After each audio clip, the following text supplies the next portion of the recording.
Welcome, Virgo, to your July Moon Magic deep dive forecast for the ascendant, the sun, or the moon. July is action packed with astrological energy, but at the heart of it, we do have the pulse of the moon. I'm going to unpack that lunar perspective for you, and by the end of the video, you'll have a clearer picture in terms of your vitality, work, relationships, and finances of what's upcoming. Thank you so much for joining me, astrologer Patrick Arundel. If you've yet to subscribe to my channel, please do so now to help it to continue to thrive. The month begins with the energy from the full moon at the end of June still pulsating into the first 2 weeks of July. That's because full moon energies have a backdrop of 2 weeks. And the moon was in your fellow earth sign of Capricorn. Capricorn can be very protective and serious, but particularly around our physical resources. But the fifth house can be quite playful. I think the moon is asking you really doing the things that help you to showcase your unique talent, or are you getting a little bit too caught up in the energies of your friends? Or are you perhaps, in terms of your long term plan, the energies in the sign of Cancer, really in touch with that more creative vibe? However, T squaring the position of the sun and the moon is the rather dreamy energies of Neptune. So, one of the things to be mindful of as you go into the new month, particularly if you're wanting to perhaps do things that are more speculative, is to make sure that you get the details around the long term finances or where you might collaborate with someone else really clear. And that might not be easy. It's also possible that if you feel a friend or even a partner is being a little bit possessive or jealous or controlling, that's something that could really suck the energy out of you. Mercury, your ruler, also in a retrograde as we come into the month, and that suggests that there could be some changes of plan through the first 3 weeks. Totally natural. And it's absolutely fine if that might happen. If we widen the lens, Mars, the planet of drive and passion, is right at the top of your chart in your worldly sector, suggesting your goals and ambitions are really going to come sharply into focus.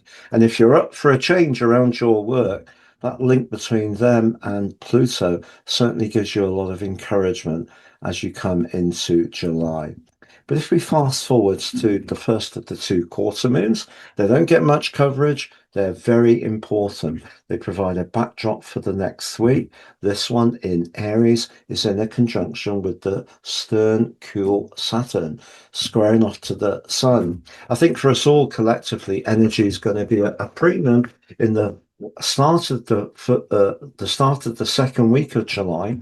But again, it could be that strand around if you feel obliged to someone or you feel that someone is wanting more from you than you can give to them, that could make you feel quite uncomfortable. And particularly if it's around your work and there may be part of you that's in the mood to almost rebel against that and even check out the jobs vacant, even if you're not completely sure that you want to leave. Totally, again, understandable. Fast forwards to the new moon at the heart of the month. It's the most important new moon of the whole year as far as the moon's concerned because it's in her home sign of Cancer. And this gives you a chance to think about that long-term plan and perhaps revise it because Mercury, your ruler, is still in that retrograde. But once again, those shared finances or that heavy vibe that may be coming from someone else could show up because of Saturn applying to Mercury in a square. So if your values or your future hopes don't align with someone else, or you're finding it difficult to get the funding to do something that's important to you, there may need to be a reset. Also, Uranus at the top of your chart now in a square with Venus. I think the interesting thing about that aspect is if you are a creative and you want to do something that's different and fresh, I think Venus in the square with Uranus can make that happen. If, however, you're in a relationship where you are feeling you're too beholden, someone is just being uh, too much in need of your energy in a way which drowns your particular vitality, I think that could give you a push to actually liberate yourself, to be perfectly honest. However, that brings us through to the second of the quarter moons, which ironically occurs in Libra. I say ironically because when the sun moved into Cancer on the solstice, immediately went into a quarter moon in Libra, and there it is again. So it's possible that if you're thinking again about that long-term plan, and that second house energy could be about money, or it may be where you're becoming much more conscious with the buffeting that Saturn, Neptune, and now the quarter moon are providing to this 11th house of who doesn't really get what you want to aspire to. There's nothing wrong to aspire to what appeals to you on your terms. It's not about what other people want. And if you're feeling that's very limiting, that could give you the motivation to try to liberate yourself. And look, Mars in that very assertive 10th house in a square with Venus in your own side. So I think around a personal relationship that isn't going very well, there are some headwinds this month, to be honest. That brings us through to the full moon on the 29th. Now, it coincides with the Jupiter Cazimi in the very spiritual part of your chart. But I think if you have been umming and ahhing about what to do, particularly around that job, this is a full moon which could push you to take decisive action. Jupiter in the opposition to Pluto and the moon can almost give you more will to go for what you need to get for you, including the sun opposite Pluto as well. So if there are politics and you don't feel that you can really be yourself or express yourself, this could be your time to really liberate yourself and move forwards in a more dynamic way. I'm going to unpack each of those four areas of vitality, work, relationships, and finances next, Virgo. Just to say, I've reduced the price of my personal horoscope reports. It's now three for the price of one. The one you pay for, your life roadmap report, helps us to understand the patterns that play out in our lives. And the free one is your 12 months transit, but also your Chaconic soul karmic analysis. Please see below for more. I'm going to also share with you about the Jupiter in Leo 13 months video and the July general forecast. If you've not watched either of those, please click on the eye on the screen. It'll take you through to them. If you'd like to work with me one-to-one, it'd be a pleasure. Please see my testimonials below.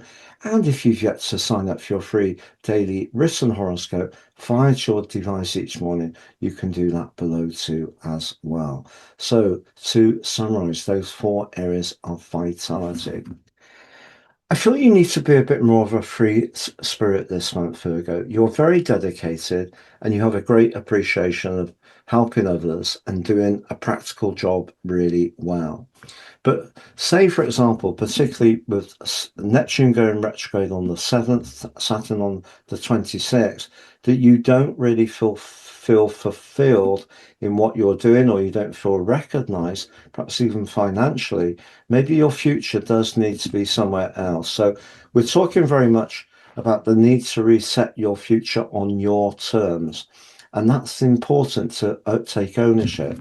But if you are wanting to do something much more radical around your work, it's a great month to make that change once and for all and really head into the unknown. But of course, with the lunar nodes switching on the 26th, the true north nodes, that does bring a different energy to the month, but also it brings a reassuring energy in a way because the role of Jupiter in the conjunction with the sun as we get to that Aquarius full moon really gives you the confidence, I feel, to have belief in the process. But it can also give you a lot of determination to break free of a bond or a pattern that may have served its use extremely well for you over a very long period of time. But with Mercury, your ruler, going through that retrograde for much of the month through to the 23rd, just take it in your stride that maybe something does need to alter. As far as your energy is concerned, I think by the end of the month, you may need to just be conscious of getting the balance between the physical and emotional with that Aquarius full moon. As far as your professional situation is concerned, as I mentioned, if you're open to doing something new and different, it looks terrific. There could be some tensions if you work somewhere where you're feeling cramped and they don't pay you properly, they don't give you the chance to express your talent. When it comes to relationships, obviously, because you've had the North Node in the sign of Pisces for the last year and a half, that's kind of been drawing you towards what's really right for you. But I think because Mars clashes with that from the beginning of the month, you may be in the mood to rebel against something that had been working well. And with Venus in that 12th house, maybe something does need to come to a close.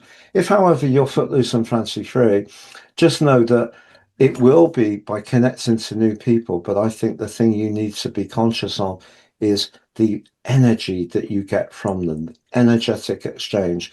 Don't look at someone in their purely material uh, way. Look at them in terms of how it feels. Do you feel uplifted? Do you feel drained? Do you feel excited? Those are the things to be mindful of. As far as money's concerned, I think the eighth house energy of Saturn and Neptune makes it very clear to be a bit more cautious when it comes to speculation. The second house energy at the very beginning of the month does have the part of fortune. So there is an opportunity to improve things, but I would use your natural caution and ability to analyze things carefully in order to guide your path. It's been a pleasure being with you. All the best, Virgo.